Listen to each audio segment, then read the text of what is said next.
Kanalımdan ve mutfağımdan herkese merhabalar. Bugün sizlere çok lezzetli bir tarif ile geldim. Tarifimize hiç bekletmeden direkt hamurumuzu hazırlayarak başlayalım. 2 su bardağı ılık sütü uygun bir kaba alalım. Üzerine 2 tatlı kaşığı toz şeker, 1 paket kuru maya ekleyelim ve karıştıralım.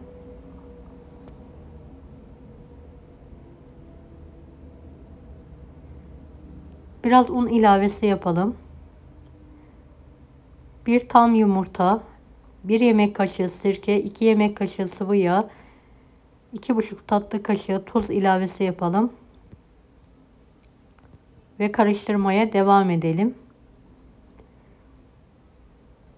Unu azar azar ekleyerek orta yumuşaklıkta bir hamur yoğuralım. Toplamda 4,5-5 su bardağına yakın un kullandım. Unu kontrollü bir şekilde ilave ediniz. Yumurtanın büyüklüğüne ve kalitesine göre değişir.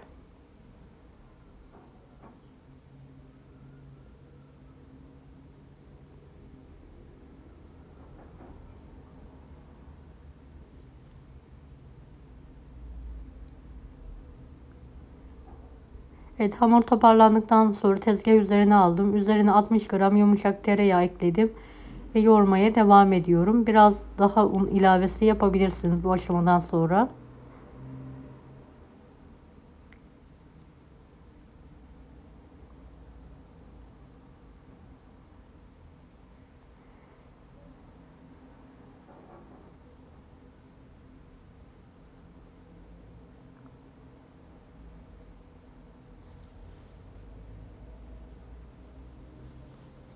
Evet, hamuru tekrardan aynı kaba alarak üzerine 1 yemek kaşığı sıvı yağ ekliyorum. Ve tekrardan yoğurmaya devam ediyorum.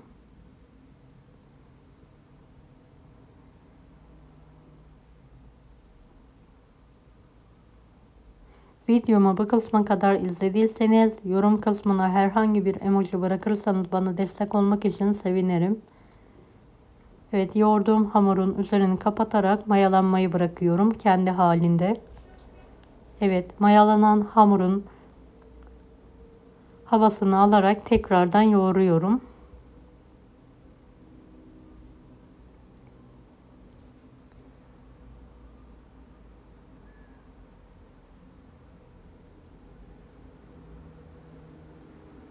Rahat şekil verebilmek için 2 eşit bezeye kesiyorum. Kestiğim bezeyi silindir haline getirerek küçük bezeler halinde kesiyorum.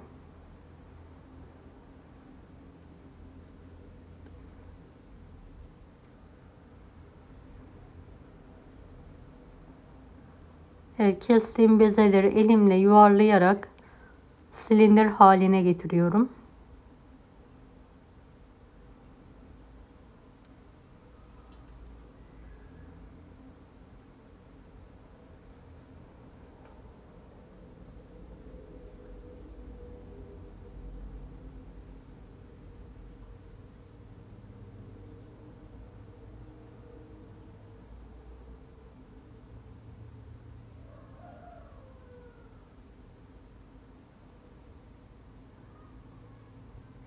Evet, bezelediğim hamurları elimle uzattırarak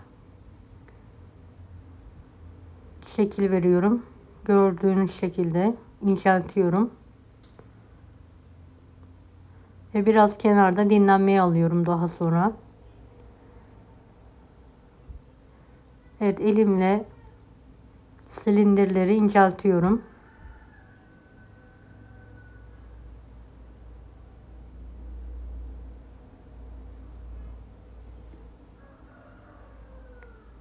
Biraz susam dökerek susama buluyorum. Bu aşamadan sonra susamlara iyi bulamanız gerekiyor. Yoksa pişirirken susamlar dağılıyor. Ve ikili örgü olacak şekilde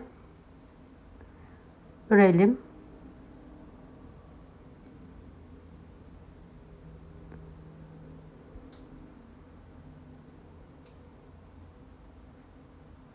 Evet, buladıktan sonra elinizle iyicene hamuru silindirleri bastırın.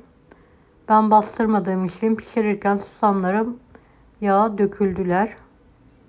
Bu önemli bir püf noktası. Ve ikili örgü olacak şekilde örerek şekil verebilirsiniz veya daha farklı şekillerde yapabilirsiniz. Kalan hamurlarıma aynı yöntemle şekil vermeye devam ediyorum.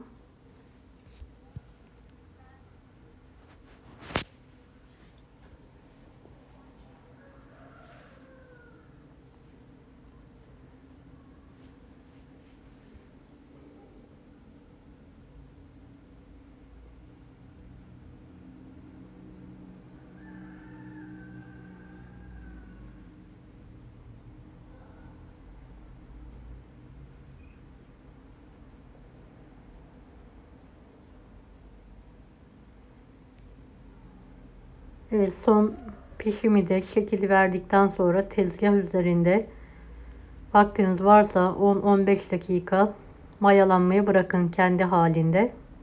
Ne kadar mayalanırsa o kadar lezzetli ve pofidik olur. Kızgın yağı pişileri atalım. Üzerine bir kaşık yardımıyla yağ gezdirerek arkalı önlü kontrollü bir şekilde pişirmeye bırakalım. Evet, yağ attıkça gördüğünüz gibi pofidik pofidik kabarıyor. Orta ateşle arkalı önlü pişirmeye devam ediniz.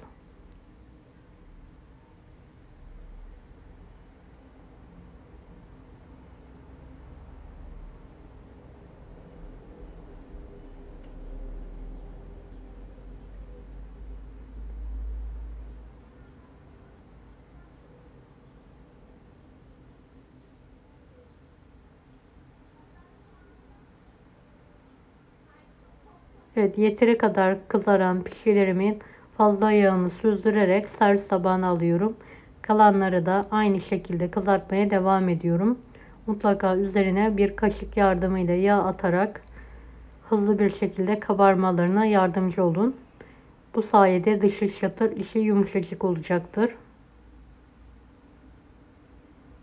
Çok harlı ateşte değil, orta ateşte pişirmeye dikkat edin.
Evet, pişilerimin hepsi hazır gördüğünüz gibi. Bir tanesini bölerek işini de göstermek istiyorum. Çok lezzetli. Susam ayrı bir lezzet vermiş. Simit gibi. Dışı çıtır, içi yumuşacık. Muhteşem oldu. Mutlaka denemenizi tavsiye ederim. Kanalıma ücretsiz abone olmayı unutmayın. Bir dahaki videolarda görüşmek üzere. Allah'a emanet olun. Hoşçakalın. Daha farklı tarifler için bunları da izlemeyi unutmayınız. Afiyet şifa olsun herkese.